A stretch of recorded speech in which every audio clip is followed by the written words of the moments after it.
It's with a heavy heart that I am in front of you now to make this video. Kind of my last words. It's really unfortunate that I have to make this video. You see, I am a victim of covert harassment and electronic harassment and gang stalking. I'm what's called a targeted individual. There are thousands of targeted individuals in the United States of America, and we unfortunately are subjected to some pretty heinous treatment, which I'll detail in this video. You can find out more about what a targeted individual is simply by Googling or YouTubing the words targeted individual or gang stalking, and you'll see the videos and postings and articles and stuff like that about what a targeted individual is. And on YouTube, you'll actually hear the stories of other targeted individuals, the videos that they posted about what their experiences are. They won't be that different from what you hear from me today. I think mine might be a little bit more comprehensive in explaining exactly what a targeted individual is and what a targeted individual experiences on a day-to-day basis. So I'll just go straight to it. Talking about gang stalking in general, which is what a targeted individual experiences. The goal of gang stalking is literally to drive a targeted individual crazy. It's a very comprehensive program, and sadly it's a government program. Its roots are in programs known as MK Ultra and COINTELPRO, which should have been eliminated, but unfortunately they are still around. They're not only still around, but they're actually far more comprehensive and more detailed than they were even when those programs were popular. But like I said, the goal is literally to isolate the person, make them destitute and financially unstable to the point where they can't take care of themselves. Many targeted individuals live in homeless shelters and on the street. And they employ various tactics to accomplish their goal of destroying targeted individuals. The most common experience that you'll hear is, and why the term gang stalking comes about, is because they'll have people follow you around. Whenever you go into public places, like if you're driving on the street, people in cars will follow you around, and they make themselves very known that they're there and they are present and they are looking at you. If you go any public place, like going shopping or anything like that, they'll follow you around the stores. And as sick as this may sound, I've even had stalkers follow me into church while I was in Las Cruces and in Houston. I've had stalkers follow me into church to harass me. That's how sick this program is. It's literally to keep the targeted individual agitated, stressed out, and never really have their mind at ease, to make them paranoid. They employ isolation tactics. They basically try to convince your family, your friends, your neighbors, your coworkers that they should be keeping an eye on you for whatever reason. They do this. Some of them they pay off to keep an eye on you, to look at you in strange ways. They do this through blackmail. They blackmail individuals into stalking you and harassing you, looking at you. And they do this to people who actually are real criminals. Targeted individuals are typically just regular Joes, everyday, ordinary, innocent people. And somehow we've ended up on this ungodly, evil list of people who have their lives literally destroyed on a day-to-day basis. Another way that they coerce everyday citizens into participating in harassing targeted individuals is that they they'll tell them lies like you're under investigation for something, or you've committed a crime, or they should keep an eye on you because you're crazy. And as you can see right now, I am totally not crazy. I'm completely sane, but they've employed these tactics against me as well to try to make me appear to be a crazy person. To the targeted individual who hasn't yet discovered that they're a targeted individual, or doesn't know exactly what it means to be a targeted individual, this experience can be pretty troubling, because all you do is you just notice that people are paying extra attention to you. People are staring at you in strange ways and stuff like that, and that can make you very uneasy naturally.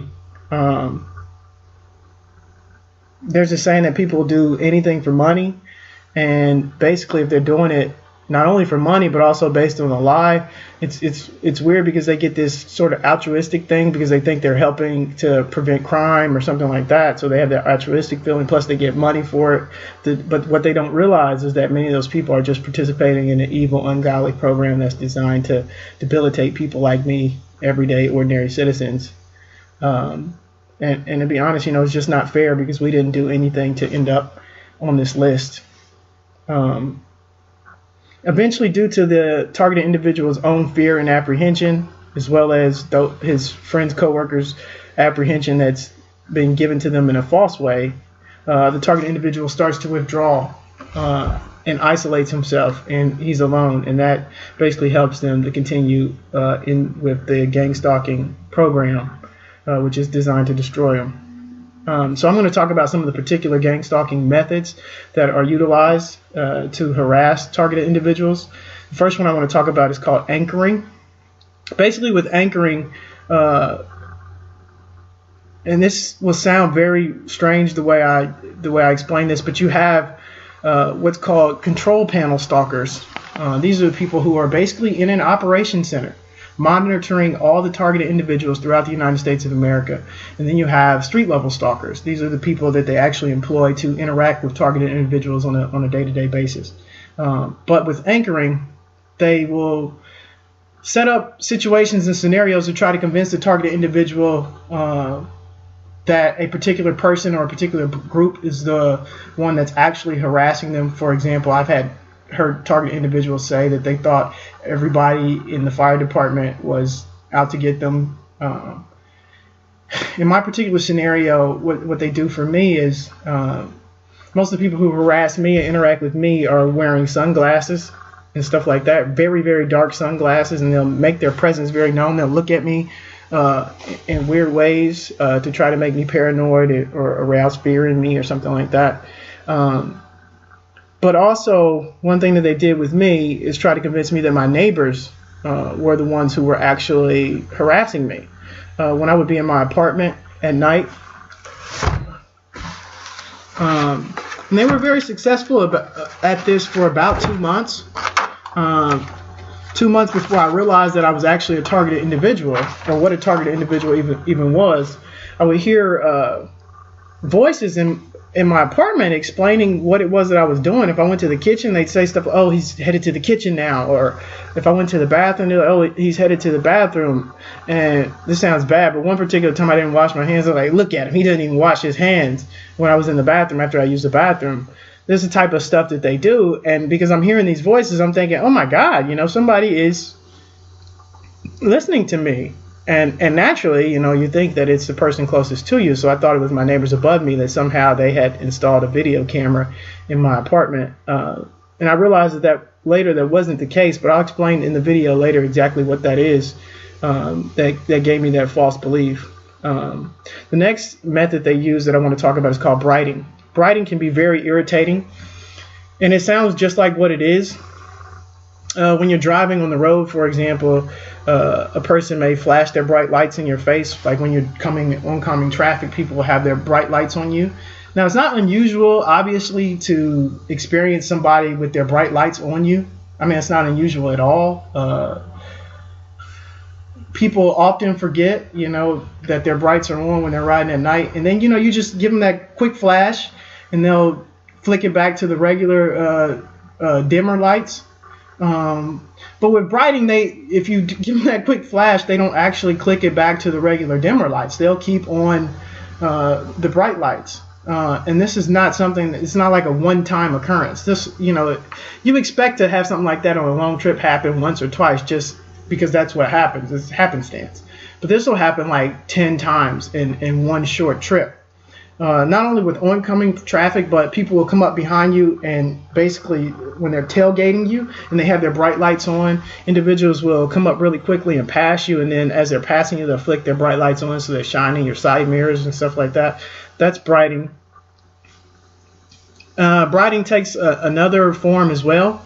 When you're in your home, individuals will shine bright lights into the windows of your home. For example, they might pull up in your driveway and shine very bright lights into the door or windows of your home. It's not unusual for that type of thing to happen. People do get lost and have to turn around, but this will happen several times in one night.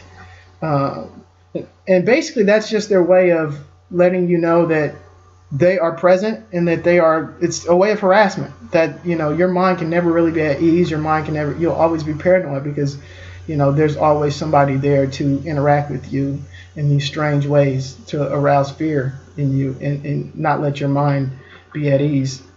The next method that they utilize in gang stalking is what I would call a noise campaign. This can be just as irritating as brighting. Basically, the targeted individual is subjected to a constant bout of noise that is never ending. It's designed to keep the targeted individual on edge.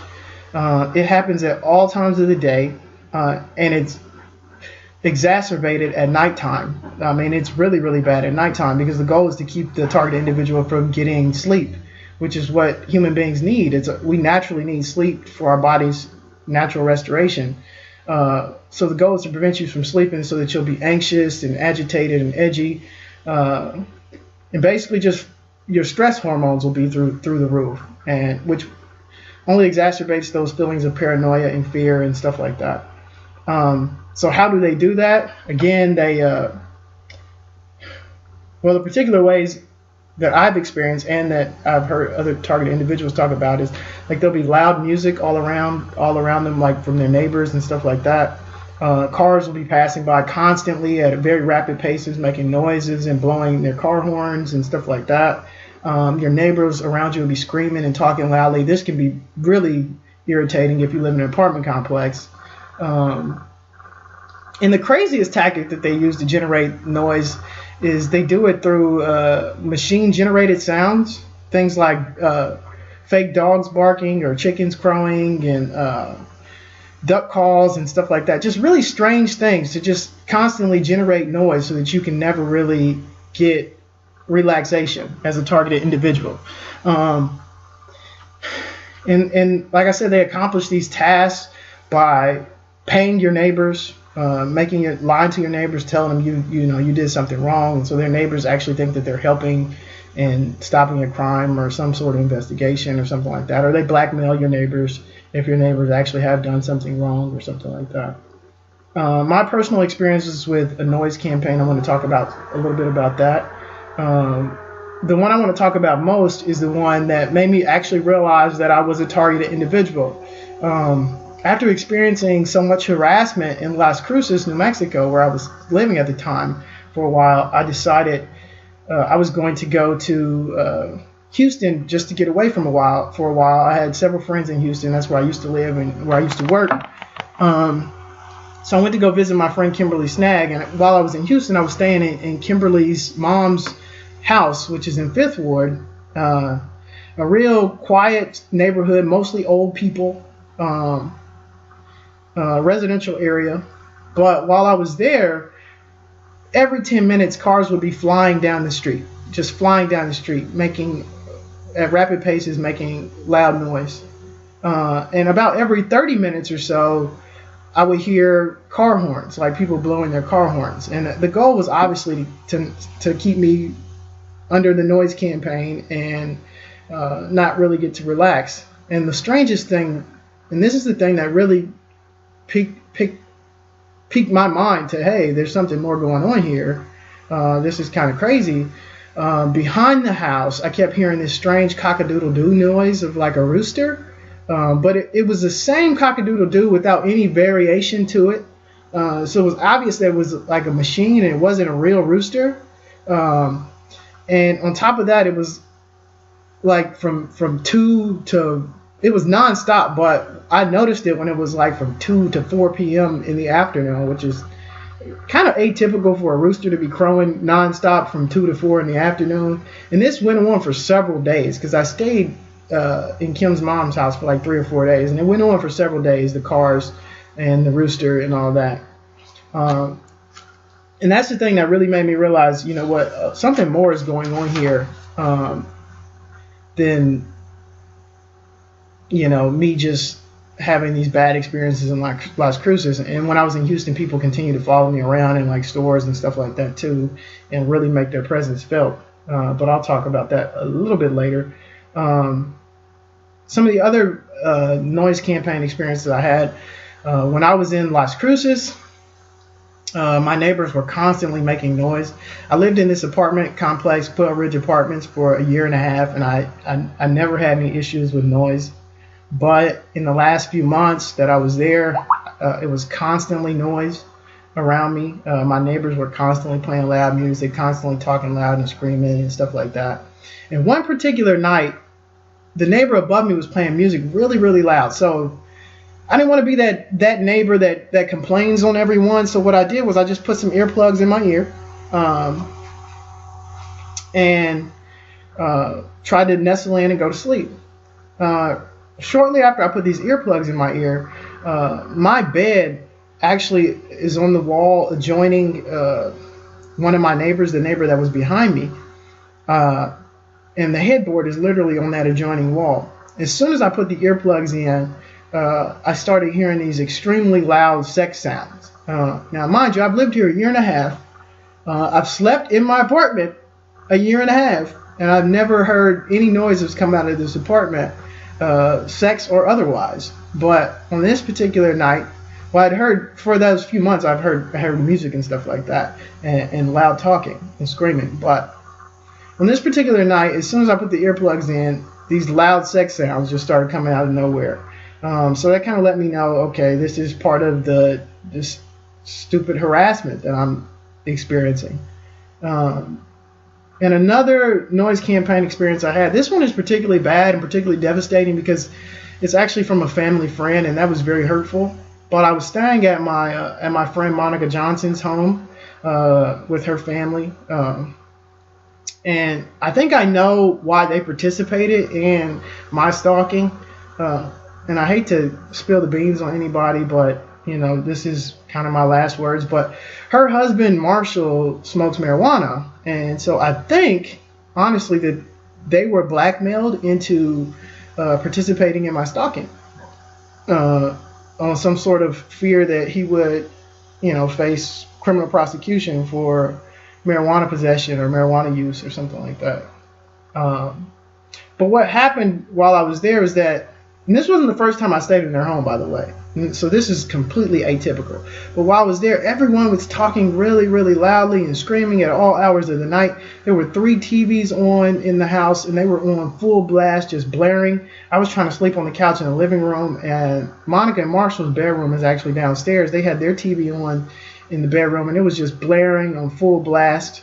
And then at about 3 a.m., Monica came out the room, walked outside, and then came back in, slammed the door, was screaming at the top of her lungs about how her daughter Brittany's red SUV had just been repossessed because she missed a payment.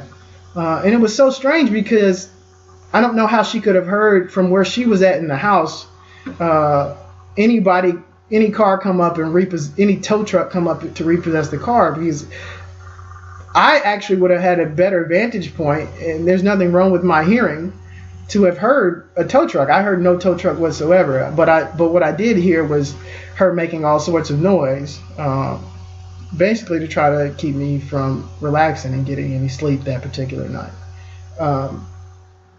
The next harassment technique I want to talk about is ghosting. And this isn't actually one that I experienced, but other targeted individuals, when you watch their videos, they'll talk about it, and you'll get to hear their stories. But basically, this is where they will rearrange a targeted individual's personal belongings. For example, might break into their house, which in and of itself is wrong. They'll break into their house, rearrange their furniture, or rearrange things on their desk or in their bedroom. They'll actually rearrange lawn ornaments and stuff like that are in the yard. So when the targeted individual returns back to their home, they see that things are sort of out of place. And that obviously arouses fear and paranoia and apprehension and stuff like that to further exacerbate this evil, ungodly program that they participate in to try to harass targeted individuals. The next technique I want to talk about is called mimicry. This involves when a targeted individual encounters one of their stalkers, the stalker will actually do everything literally do everything, the same movements, same motions that the targeted individual does. So it's very irritating. And these particular stalkers make their presence very known. I had this experience once when I was in Weewaw at the Easy Serve gas station. I pulled into the gas station to pump some gas. And when I pulled in, this guy comes from behind the pump next to me, and he has on these dark sunglasses, really dark sunglasses, which is my particular stimuli that they've used in my stalking experience. But these really dark sunglasses, he looks at me, and then he starts waving his hands and moving his head to try to basically get my attention. Hey, I'm here. And I ignored him at first, and then I went to go start washing my window. So I'm washing the front window. As I start washing my front window, he starts washing his front window, and he's looking at me while he's washing his front window with these dark shades on. So then I move to the side window, and he moves to the side window, and he's looking at me with these dark shades on and washing his window. And it was really creepy. Everything I did, he did. But, I ignored it. That's just one of the things that targeted individuals experience, is this kind of harassment to try to make you frustrated or angry or paranoid or nervous, or, start to kind of question, what in the world is going on with me. But I know beyond a shadow of a doubt that there's nothing going on with me. I mean, God has not given me a spirit of fear, but one of power, one of love, and one of a sound mind. And I thank him for having a sound mind. I know that nothing is going on with me, and that it was absolutely just part of this evil, ungodly program. The next thing technique I want to talk about is called sensitization. And this one is pretty critical for the overall targeted individuals harassment program. This refers to basically they want the targeted individual to associate a particular stimuli with their harassment. For example, whenever you're out in the public as a targeted individual, if you encounter people wearing blue baseball caps, you start to associate blue baseball caps with you being harassed. So that way, going forward, anytime you see a person in a blue baseball cap, you'll instantly think, is this person here to harass me? In my particular situation, they used dark sunglasses as my stimuli. And it worked very, very well at first. I got to the point where every time I saw someone in dark sunglasses, I would kind of freak out. I would be looking at them extra because I thought that person was there to harass me. This is before I knew I was a targeted individual. After I knew I was a targeted individual and realized that this was just part of the game, perception is reality, I was able to calm myself down. I still was paranoid. I'd see people in dark sunglasses. Even now, I see people in dark sunglasses and they get extra attention from me because that's part of the game. But then I just remind myself, look, I'm a targeted individual. This is part of the game. This is perception. This perception is reality. And I'm able to kind of calm those fears. The next technique I want to talk about is called mobbing. And this particular technique happens most often when a target starts to realize that maybe there's something more going on to their experiences that meets the eye, or maybe the target is already in kind of a flustered or frustrated state. Then you experience what's called mobbing, and that's when you get harassed by several stalkers at one time.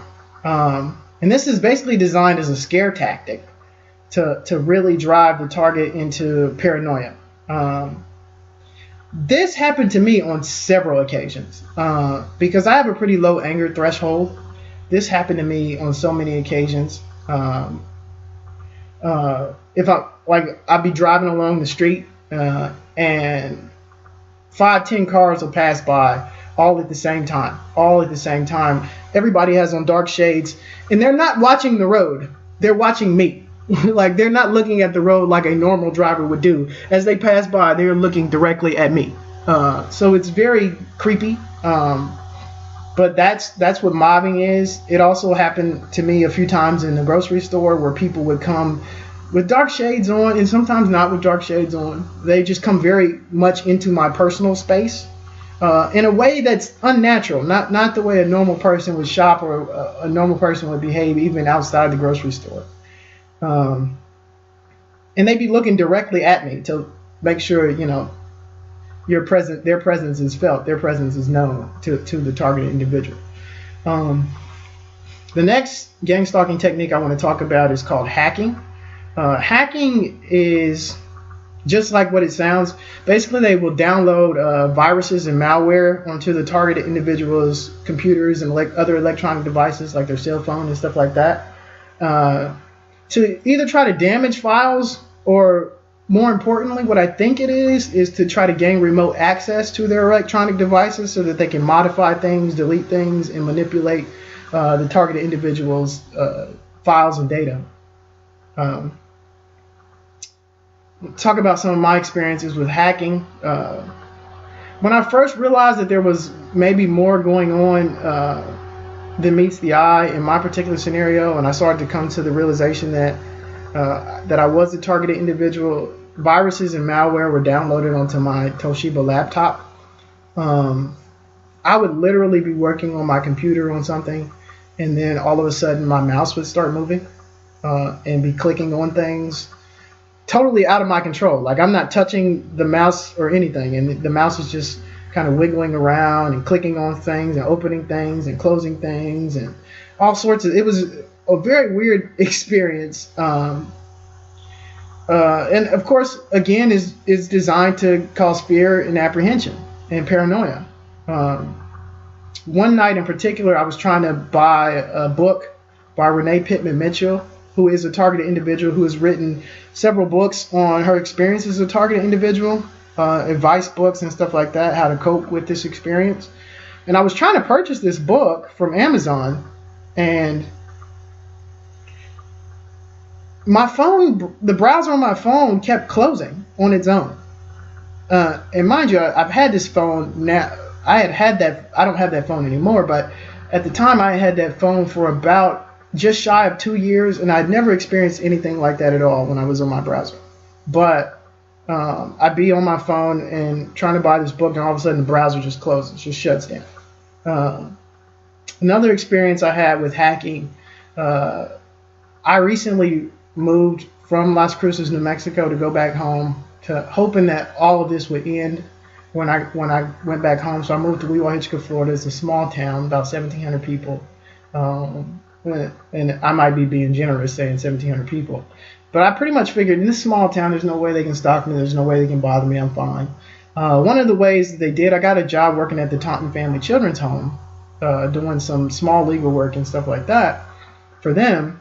And one of the projects I had, there was a mom who had her daughter stolen away from her by the child's biological father, who had not been in her life for a very long time. And so I was working on some family law documents to try to get her daughter returned to her.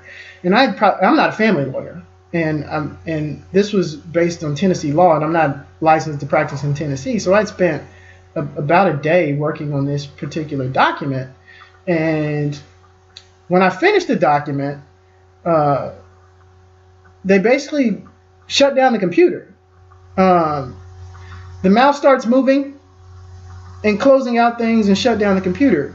So when I turn the computer back on, thank God, the auto recovery saved my document. And I didn't lose all the file and all the data I had been working on because I was working under a time deadline. And that just goes to show how heartless and evil that this program really is. I mean, I'm trying to help a mom get her child back, and you're taking over my computer to try to kill the document. I mean, that's the kind of evil ungodliness we're dealing with this particular program, in my experience. After that experience, I went to Mr. David and Miss Abby, who run the children's home, and told them, look, something's going on with my computer. And they had a tech guy come in and download a bunch of antivirus software, and he'd show me that. And so since that happened, has happened, I haven't really had to deal with the hacking aspect of things anymore, like I had to prior. The thing I want to talk about now is the most critical aspect of gang stalking, and I'm gonna be honest with you, it's kind of the hardest to believe as well, but it's real. It's very real. It sounds very science fiction.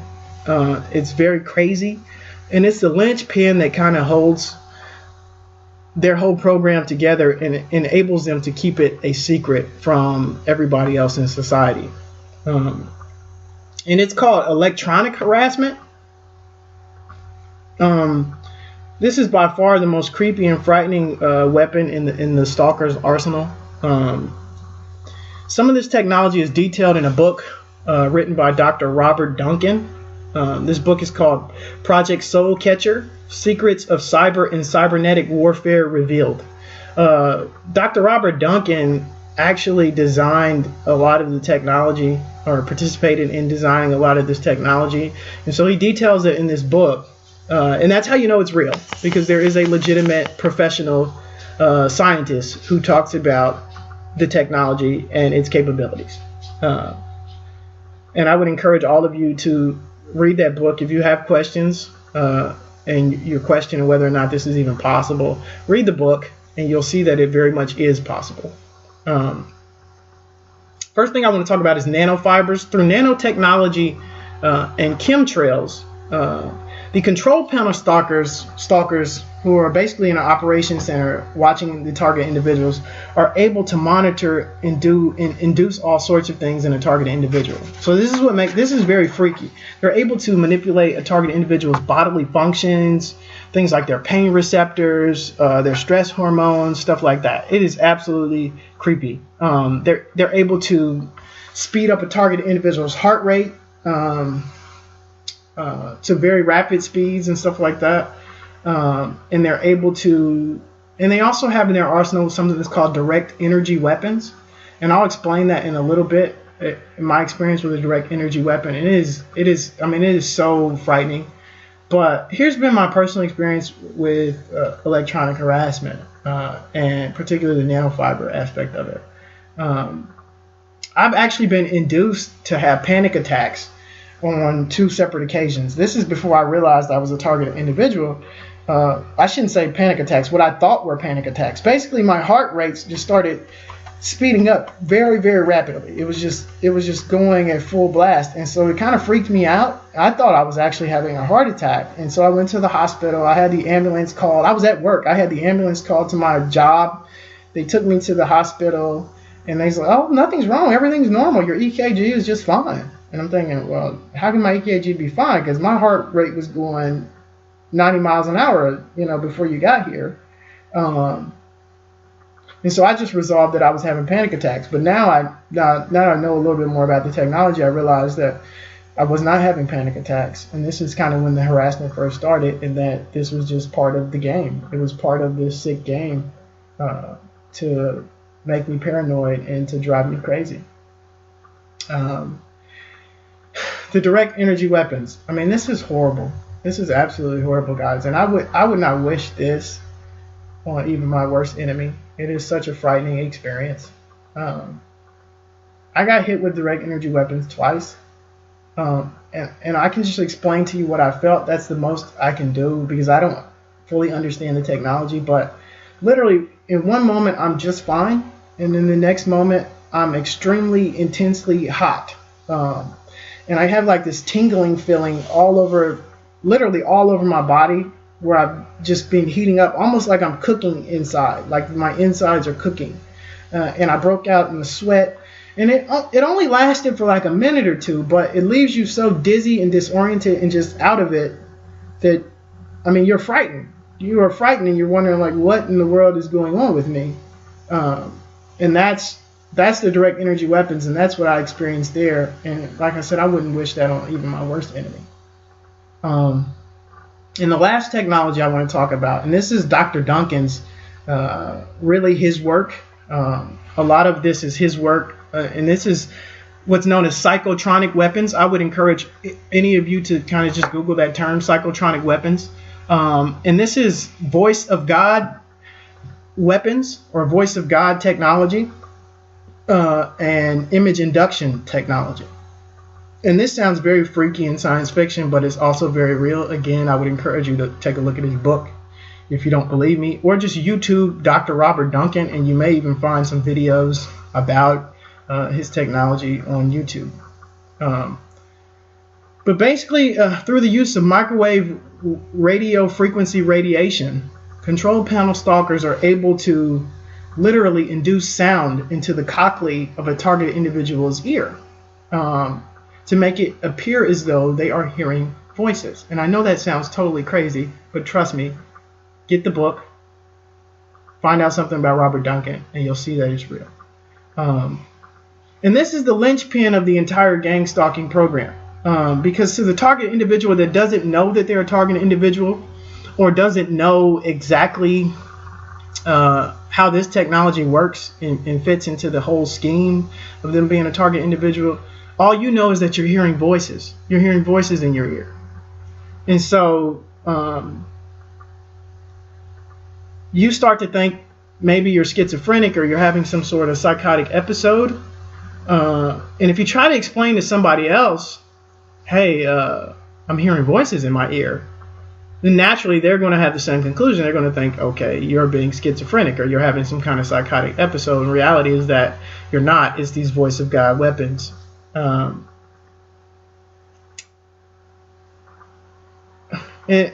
this only serves to further isolate the person with their isolation tactics, because if you tell, a friend or a family member or a coworker or acquaintance, hey, I'm hearing these voices, those people are naturally going to want to stay away from you. And because you're trying to come to them for help or explain to them something you have, then you're going to naturally withdraw when you're pushed away like that. And so you're only further isolated. But please, again, review the book. You'll see that it's real. The next thing I want to talk about is the image induction technology. It's sort of based on the same principles in biotechnology as the voice of God weapons. Control panel stalkers are literally able to induce images into a targeted individual's mind. This is typically done while the targeted individual is sleeping. They'll induce images into your mind, which of course, ends up turning into one of your dreams or something like that. It's really creepy. And it works in reverse. As creepy as this may sound, it works in reverse as well. Control panel stalkers are able to see any images originating in the target individual's mind, both actual images and fictional images. And by actual images, I mean, like literally, they can see what I see out of my own two eyes. They can see what I'm looking at out of my own two eyes through this image induction technology. But they can also see fictional images. So any thoughts of images that are in my mind. So if I'm thinking about something in my memory, something that happened several years ago, and I have an image of that in my mind, then they can actually see that too. Or if I'm imagining something, there's an image that I'm imagining in my mind, they can actually see that too. And I know that sounds very science fiction, very crazy, but again, look at Dr. Robert Duncan's book. You'll see that it's not.